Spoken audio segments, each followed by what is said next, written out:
Hi, third graders. Welcome to Read Aloud.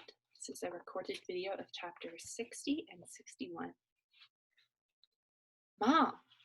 I raced up the stairs, 2 at a time. My parents were in the middle of cleaning room 22. My mother was holding Windex in one hand and Lysol in the other. Mom, Dad, guess what? I won a writing contest at school, I exclaimed. Are you serious? My mom asked. When did this happen? Today, I said, handing her my coupon to Pizza Hut. My dad beamed. He put the vacuum cleaner down, took me into his arms, and spun me around. What'd I tell you? You win some and you lose some, he exclaimed. I grinned. Lupe's coming over, I said to my mom. Will you take us to Pizza Hut? Will I ever, my mom said, tossing her Lysol and Windex to the side. I laughed. Ever since I could remember, my mom had been asking my dad to take her out to eat, but of course, we could never afford it. And now, we could finally go. We didn't even need to carry a fake shopping bag. The pizza at Pizza Hut was bubbling hot. Oh, good specific words.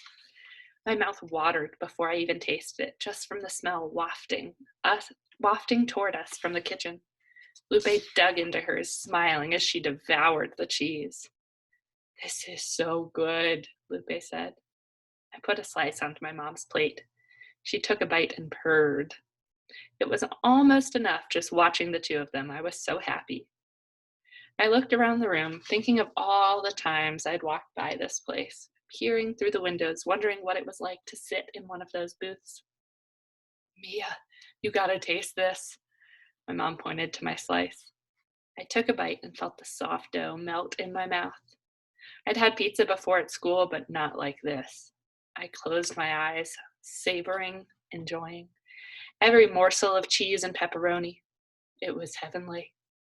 My mother looked at me and said, I'm so proud of you. Not bad for a bicycle, right? I said with a grin. I couldn't resist. My mom put the pizza down and turned to me. You're not a bicycle, she said. The truth is, I'm the bicycle.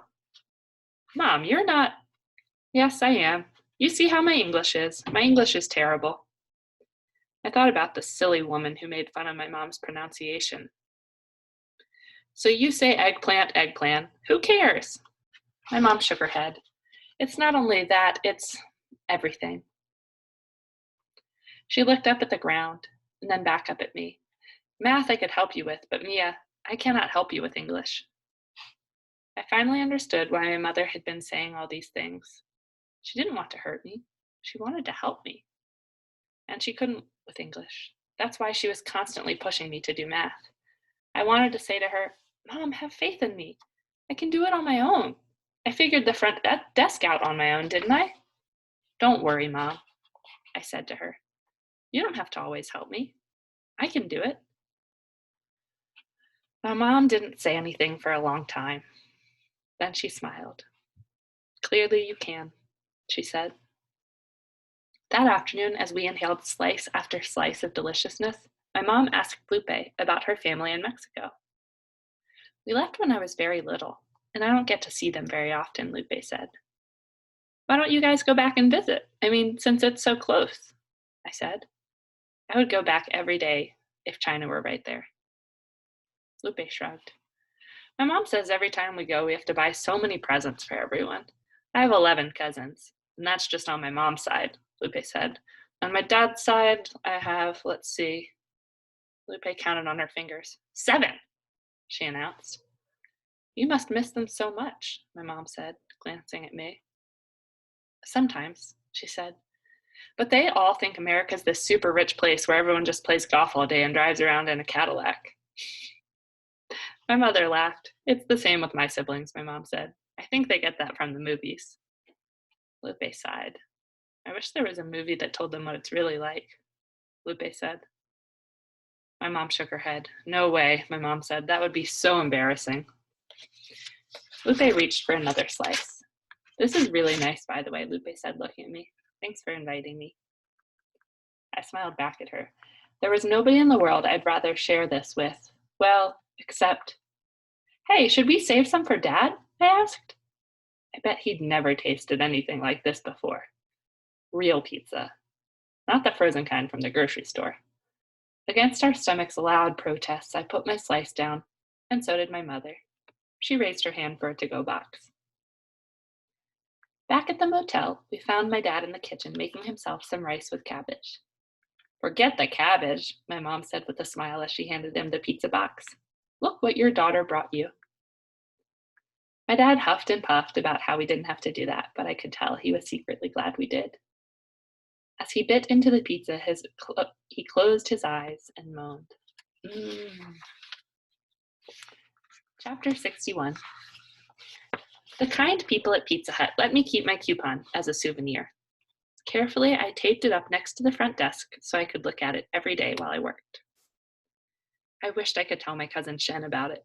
The whole time Lupe was talking about her cousins in Mexico, I was thinking about Shen.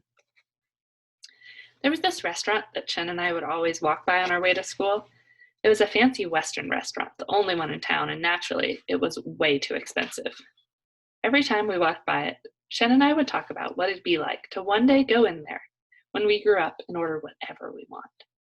If Shen knew that today I'd gone to Pizza Hut, and for free too, he'd be so proud of me. I smiled at the thought.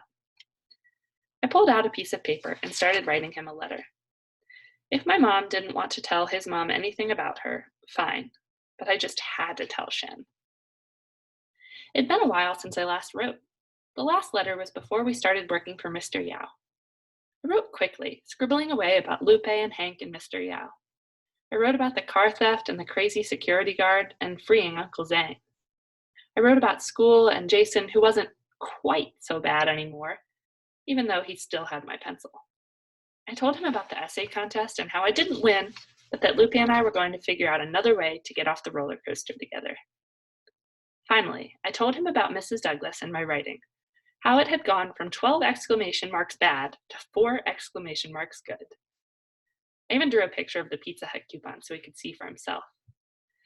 In my very neatest handwriting, I copied down all the words on the coupon, including the little expiration date at the bottom, so he would know exactly what it looked like. I was nearly done when the mailman came. Can you wait just a second? I begged the mailman. I want to mail this letter to my cousin in China, and I just need to get the address from my parents. It'll just take a second. Did you say China? He asked. He poked around in his big sack of letters and produced an envelope. Looks like you just got something from there today. I peered at the letter in his hands. I couldn't believe my eyes when I saw the addressee. It was from Shen. Thank you so much, I told the mailman. I was so excited I forgot all about mailing my own letter to Shen and tore open his letter to me. The mailman chuckled as he left. It was a very long letter, 5 pages long to be exact. It was extremely detailed, and Shen even separated it into sections. There was a section on school, a section on neighborhood, and a section on our family. Typical him, he was always super organized. I raced through the letter, gulping it down as quickly as I could. I giggled at Shen's description of his new teacher, Mr. Wang, and how he couldn't sneeze without farting at the same time. I didn't see that coming. He told me all about the new kids at his school, many of whom were from the outskirts of the city. The entire neighborhood was changing, all throughout the city. People were starting to buy up property. The government was tearing down the old brick buildings to make room for new high-rises. When I got to the section on family, though, my eyes did a double take. We recently moved to an apartment by the river because it's bigger. After you guys left, my dad was made head of department at his job. Long story short, the job came with a much bigger apartment. I no longer have to share with my parents. Now I have my own room. And we also got a car. Nothing like what you guys have in America, I'm sure, but it's pretty great. Last weekend, we went to Beijing and walked around the Great Wall. We had lunch at a brand new Peking duck restaurant. It was really fancy. Do they have Peking duck in America? Over and over, I read the words, new apartment, own room, car. I looked down at my own letter on the table, at my handwriting, which a minute ago looked neat and now looked puny. Slowly, I reread my words, how I'd gone on and on about the poor roller coaster and my pencil, my excitement of finally going to an American restaurant, how my stomach growled when I made myself put the pizza back so I could save some for my dad. The more I read, the more my fingers stiffened. Suddenly, I didn't feel like sending my letter anymore. With my hands heavy as rocks, I took my letter and Shen's letter and walked over to my closet. I stuffed them both way in the back, together with my C- story and the rejection letter from the essay contest. Was it true? Was Shen rich now? The wild thought bounced around in my head as I tossed and turned, and my lips formed around the word rich. Rich. It was like a passcode to a different galaxy. And now Shen was part of the galaxy and I wasn't. Could it be that while our life had gotten so hard, his life had gotten so much easier? The thought was so painful to bear I couldn't stand it. I rushed to lick my wounds. Shen may have his own room now, but I was pretty sure he still didn't have a bathroom with a shower. He still had to go to the neighborhood bathhouse. And his dad may have gotten a good job, but they still didn't have had never flown in an airplane and never stayed in a hotel before. With every never, I felt my panic subside or lessen. Later, when I could finally breathe again, guilt cut into me like the harsh fluorescent front office lights. How could I feel this way about my own cousin? He was family. If he was doing well, I should be happy for him. I should be proud of him because, after all, if his family was rich now, didn't that mean? I sat up in bed. Mom!